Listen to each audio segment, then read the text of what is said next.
నెల్లూరు జిల్లా కావలి పట్టణంలో ఆర్డీఓ కార్యాలయంలో బోగోలు మండలం కొండ బిట్రకుంటలోని శ్రీ ప్రసన్న వెంకటేశ్వర స్వామి బ్రహ్మోత్సవాల ఏర్పాట్లపై అధికారులతో సమీక్షా సమావేశం నిర్వహించారు. ఈ సమావేశంలో ఎమ్మెల్యే కావ్యకృష్ణారెడ్డి భక్తుల సౌకర్యాన్ని పరిగణిస్తూ విద్యుత్, తాగునీరు, పారిశుద్ధ్యం, భద్రత, ట్రాఫిక్ నియంత్రణ, వైద్య సదుపాయాలు, ప్రసాదం మరియు అన్నదానం వంటి అంశాలపై ప్రత్యేక దృష్టి పెట్టాలని సూచించారు. బ్రహ్మోత్సవాలకు సంబంధించిన బ్రోచర్లను విడుదల చేశారు. భక్తుల సౌకర్యమే ప్రధాన లక్ష్యంగా ముందుకు సాగాలని ఎమ్మెల్యే తెలిపారు.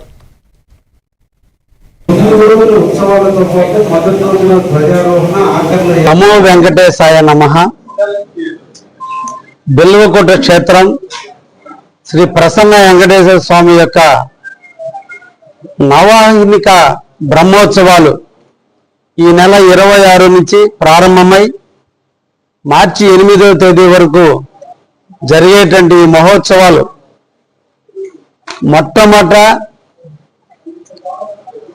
తిరుమల దేవస్థానం యొక్క ఆచార సాంప్రదాయాలకు, తిరుమల దేవస్థానంలో బ్రహ్మోత్సవాలు జరిగే విధి విధానాలతో 11 రోజుల పాటు మన బెల్వకుంట క్షేత్రంలోని కొండబెట్టకుంట శ్రీ ప్రసన్న వెంకటేశ్వర స్వామి యొక్క బ్రహ్మోత్సవాలను ఏర్పాటు చేయడానికి ప్రభుత్వము, పండితులు నిర్ణయించిన మేరకు ఉత్సవాలు జరుగుతున్న వేళ 26వ తేదీ ఉదయం 7 గంటలకి బ్రహ్మోత్సవాలు ప్రారంభిస్తున్నారు.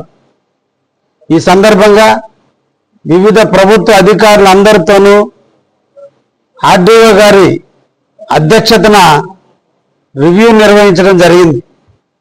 అన్ని ప్రభుత్వ సంస్థలు ఈ బ్రహ్మోత్సవ